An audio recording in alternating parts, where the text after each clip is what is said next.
Efron show with Gabby Logan. I'm Matt Baker. And a Hollywood hottie who caused this reaction at the premiere of his new movie last night. He's the hottest person I've ever seen. He is my perfect man. The inspiration. He's really gorgeous. Second, sexy, he's young and I'm old. I based my life on him. He doesn't just act it, he is the role. You can come around for dinner, Zach. My mum said you can. We got here at 6 a.m. this morning. I've come all the way from Norway. You've been here since 4 a.m. I came here all the way from Brazil. Well, of course, it's Zac Efron.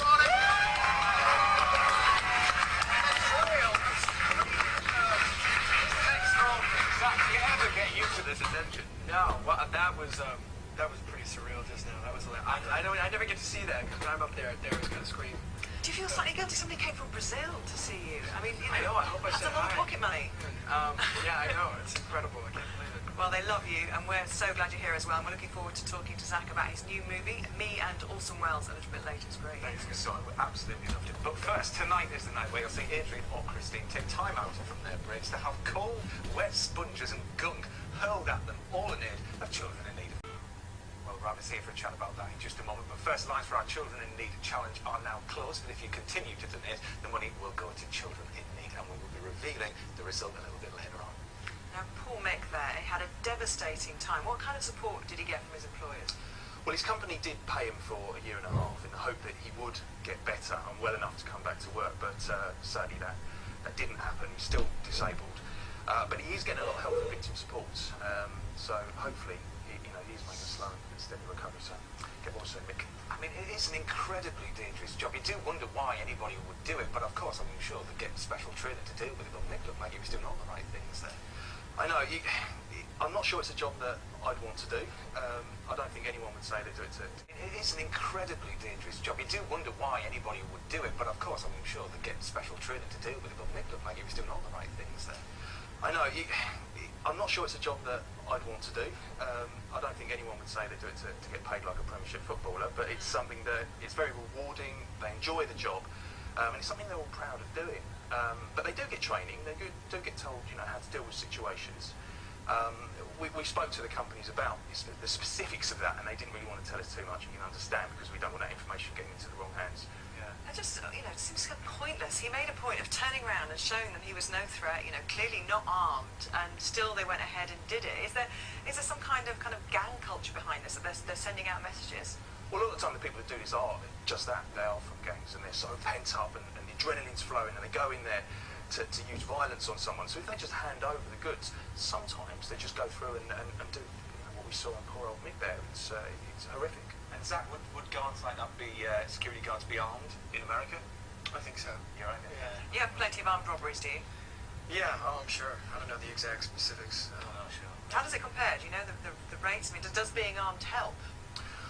Well, I know that in the States, a lot of the couriers do carry firearms, but there are more robberies person for person in the States. So it seems like, if you carry guns, it doesn't necessarily mean there's less robberies. But, We have more robbers. Yeah, you got more robbers, but your guys have to protect themselves.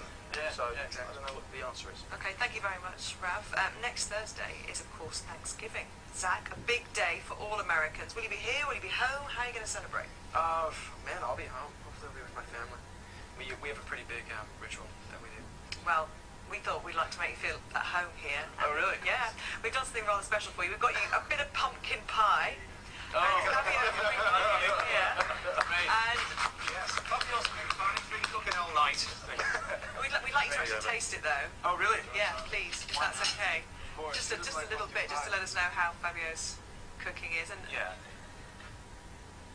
That's actually really Praise indeed from Zac. Yeah. I'll try a bit actually. Yeah, no, super. Yes, then carry on. yeah, it's one that Matt made a little earlier. Yeah, nice. Okay, so across the globe we'll be getting into the spirit of Thanksgiving. So we sent Angelica Bell to Washington to visit the historic home of the Stars and Stripes. It's not bad at all. No. Yes, but not Washington DC, but nearer my neck of the woods. Washington, tiny weird. That's Zac. More cheerleaders. You can't avoid them, can you? Wherever you go. So now then, you've spent quite a bit of time over here, obviously, with your new film, Me and Orson Welles, which was filmed between Pinewood and the Isle of Man. Yeah. What do you make of it here? Oh, I absolutely love it here. It's unbelievable. It's so much fun when I come here. I'm here quite a bit, but Yeah. the premiere last night, I've been gone for 5 or 6 months. I've been since, I guess, the premiere was curious whether or not everybody would come back, or if the fans would still be here when I got back.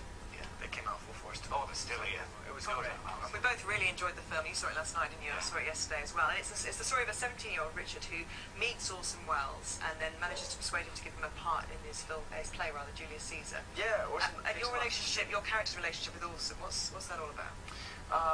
I play a kid not unlike myself who kind of lucks into this part and goes for this crazy adventure. It's a week in the theater in 1937, and it's a fantastic look at Orson Welles when he's really in his prime, and it's pretty fascinating. Let's have a little look.